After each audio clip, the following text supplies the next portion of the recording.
सोच क्या है इसके पीछे? जी राम जी जो सोच है इसके पास बहुत बड़ी सोच है। इनका एक मैनिफेस्टो कि हम कैसे हिंदुस्तान को राम राज्य बनाएंगे। क्या बनाएंगे? राम राज्य बनाएंगे। राम राज्य में श्री राम राम बनाएंगे। और राम राम बोलने के लिए फिर लोगों को आदत होनी चाहिए ना राम राम बोलने के लिए। एमजी नरेगा घर घर का नाम है, हर घर में हर बच्चे को पता है एमजी नरेगा की स्कीम। अब एमजी नरेगा का तो वहां नाम नहीं होगा, वहां होगा राम राम की स्कीम। तो राम राम बनाने की प्रक्रिया में शुरुआत इन्होंने कर दी। हिंदुस्तान एक सेक्युलर कंट्री है, एक ऐसा मुल्क है जहां पे हिंदू, मुस्लिम, सिख, ईसाई, बौद्ध, जैन, क्रिश्चियन हर एक को बरोबर का हक है। लेकिन 2014 से आप देखो कैसे माइनॉरिटीज को कुचलने की कोशिश की जा रही है। ये उसी का एक स्टेप है। गांधी जी का नाम कैसे हम हटाएंगे और इसकी जगह हम राम राम कैसे लोगों को बुलवाएंगे।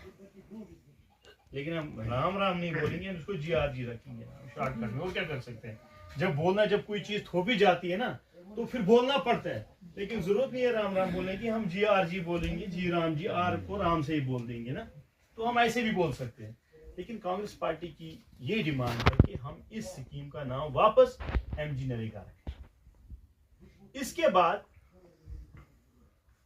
जिस गांव में भी कोई मतलब जो नरेगा की स्कीम थी वो आपको 100 दिन गारंटी देती थी। गारंटी कि अगर 5 मिनट के लिए मुस्तफा ये कहता है कि मेरी फैमिली को 100 दिन आप रोजगार तो ये लोग क्या करते थे, तो कानून था कि इसको सरकार ने 100 दिन का रोजगार देना ही देना है। क्या करना है? देना ही देना। और अगर नहीं दिया तो सरकार को ये क्लेम कर सकता है कि मुझे बेरोजगार भत्ता दे दो। जो अनएम्प्लॉयमेंट अलाउंस है गवर्नमेंट को, इसकी फैमिली को वो अलाउंस देना होता जो बंदा अप्लाई करता है कि मुझे नौकरी 100 दिन का रोजगार नहीं मिलेगा। अब इन्होंने कहा कि भाई 125 दिन देंगे, लेकिन कहाँ देंगे? जहाँ काम ही नहीं हुआ तो कहाँ से देंगे? तो आप कंप्लेन जरूरी नहीं है कंपलसरी कि आपको उसका बेरोजगार बताना। इसके बाद सबसे बड़ी बात है, इससे पहले 100 पर, क्योंकि मुझे लग रहा है कि सब बेचारे गरीब है जो मजदूरी का काम करते हैं।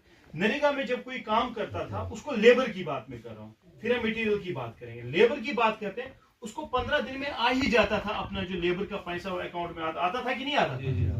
वो क्यों आता था? क्योंकि 100% जो आपका पेमेंट करता था लेबर बजट वो आपका सेंट्रल गवर्नमेंट देगा। अब सरकार ने कहा कि नहीं, अब सरकार सेंट्रल गवर्नमेंट नहीं देगी, अब 40% स्टेट गवर्नमेंट देगी, तब 60% आपको सरकार देगी। हमारा जैसा जम्मू कश्मीर स्टेट जो 2017 की अभी भी आपकी मटेरियल पेमेंट्स बंद है, क्योंकि उस वक्त आपको सिर्फ 20% मटेरियल में देना पड़ता था।